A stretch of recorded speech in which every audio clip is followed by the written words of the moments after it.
हमारे चैनल को सब्सक्राइब जरूर करें ताकि आप हमारी आने वाली वीडियो भी देख सके और बेल आइकॉन को प्रेस करना ना भूलें। इससे हमें और भी बहुत अच्छे अच्छे वीडियो बनाने की प्रेरणा मिलती है।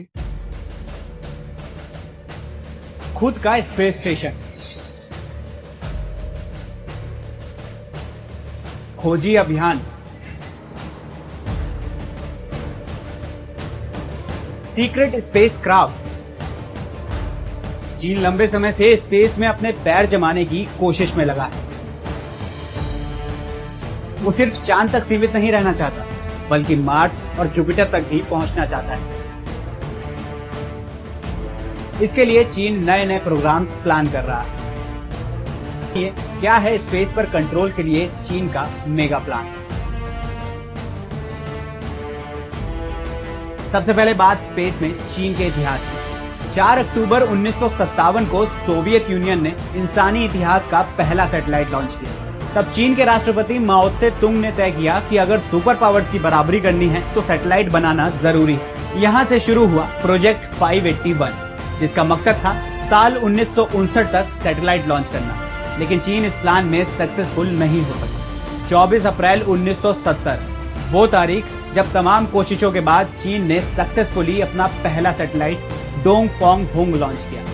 फिर 1976 में माओ की मौत के बाद धीरे धीरे चीन के तमाम स्पेस प्रोग्राम्स ठंडे बस्ते में जाने लगे। 21वीं सदी में जब चीन की इकोनॉमी काफी तेजी से ग्रो करने लगी, तब एक बार फिर चीन ने अपने स्पेस प्रोग्राम्स पर फोकस बढ़ाया और नतीजा ये रहा कि चीन साल 2003 में चांद पर इंसान भेजने वाला तीसरा देश बन गया।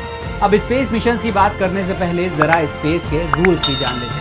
साल 1967 की यूनाइटेड नेशंस की आउटर स्पेस ट्रीटी के मुताबिक स्पेस के किसी भी हिस्से पर कोई भी देश दावा नहीं कर सकता, और साल 1979 की यूनाइटेड नेशंस की मून ट्रीटी के मुताबिक कोई भी देश स्पेस का कमर्शियल यूज नहीं करेगा। हालांकि अमेरिका, चीन और रूस ने इस पर साइन न करके अपनी असहमति जताई। सीधे शब्दों में कहें तो यूएन ने स्पेस के लिए कुछ नियम बनाए तो जरूर हैं, लेकिन सुपर पावर्स अपनी मनमर्जी करती है।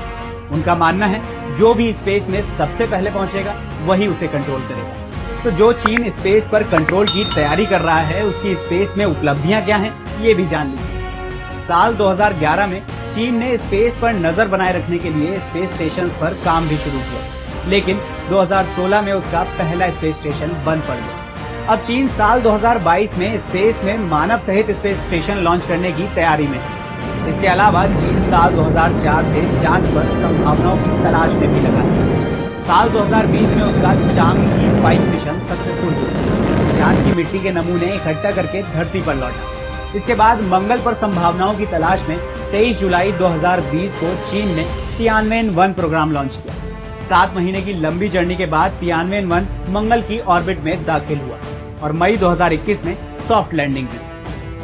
चीन को अब तक इंटरनेशनल स्पेस स्टेशन से बाहर रखा गया, इसलिए तियानवेन-1 प्रोग्राम की सक्सेस के बाद साल 2021 में ही चीन ने खुद के तियानगोंग स्पेस स्टेशन का पहला मॉड्यूल लॉन्च किया। चीन को उम्मीद है कि साल 2031 तक इंटरनेशनल स्पेस स्टेशन की सर्विस खत्म होने के बाद तियानगोंग उसकी जगह ले सकेगा। वहीं स्पेस को लेकर चीन के फ्यूचर प्लान पर नजर डालें तो चीन पहले ही साल 2045 तक की तैयारी कर चुका है। 2022 तक तियानगोंग स्पेस स्टेशन को पूरी तरह से तैयार करना, 2030 तक मार्स के नमूने धरती पर लाने के लिए रोबोटिक मिशन, जुपिटर पर मानव रहित खोजी मिशन की शुरुआत और चांद पर स्पेस यात्री भेजना और लंबे वक्त तक रहने का इंतजाम करना। वहीं 2035 तक ऐसे कैरियर रॉकेट बनाना जिनका दोबारा इस्तेमाल किया जा सके। 2040 तक न्यूक्लियर एनर्जी से चलने वाले स्पेस शटल बनाना और 2045 तक अमेरिका और रूस को पछाड़कर स्पेस की सुपर पावर बनने की प्लानिंग। चीन के फ्यूचर प्लान से पता चलता है कि चीन स्पेस में कदम जमाने के लिए कितना बेताब है। इस बेताबी की बड़ी वजह है बेशकीमती मिनरल्स। ऐसा माना जाता है कि चांद की वीरान और उजड़ी हुई सतह के नीचे बहुत सी बहुमूल्य धातुएं जैसे सोना, प्लेटिनम, टाइटेनियम, यूरेनियम और लोहा मौजूद है। साथ ही बड़ी मात्रा में non radio active helium gas भी है, जिसका इस्तेमाल न्यूक्लियर फ्यूजन रिएक्टर्स की पावर बढ़ाने में हो सकता है। वहीं मार्स पर जीवन की संभावना के चलते चीन ने मार्स पहुंचने के लिए भी प्रोग्राम शुरू कर दिए। ये तो हो गई चीन के प्लान्स की बात। अब जानते हैं कि बाकी देशों के क्या प्लान थे। साल 1972 के बाद से चांद पर कोई इंसान नहीं गया, इसलिए अमेरिकी स्पेस एजेंसी नासा साल 2025 तक एस्ट्रोनॉट्स को फिर से चांद पर भेजने की कोशिश में है। इसके लिए नासा ने आर्टेमिस प्रोग्राम शुरू किया है, जिसमें पहली बार महिला एस्ट्रोनॉट्स को चांद पर भेजा जाएगा। नासा और यूरोपियन एजेंसी चांद के आसपास सैटेलाइट नेटवर्क तैयार करने पर भी लगी हुई है। वहीं रूसी स्पेस एजेंसी रोसकॉस्मोस जुलाई 2022 में लूना 25 लैंडर मिशन को चांद पर उतारने की तैयारी में। 45 सालों में चांद पर रूस का ये पहला मिशन होगा। वहीं भारत की बात करें तो भारतीय स्पेस एजेंसी इसरो साल 2022 में 3 बड़े मिशन पर काम कर रही है, जिनमें गगनयान, आदित्य L1 और चंद्रयान 3 शामिल है। इनके अलावा ISRO 2 PSLV mission, 2 developmental flights और 1 SSLV भी लॉन्च करेगा। तो ये थी स्पेस पर कंट्रोल के लिए चीन के मेगा प्लान की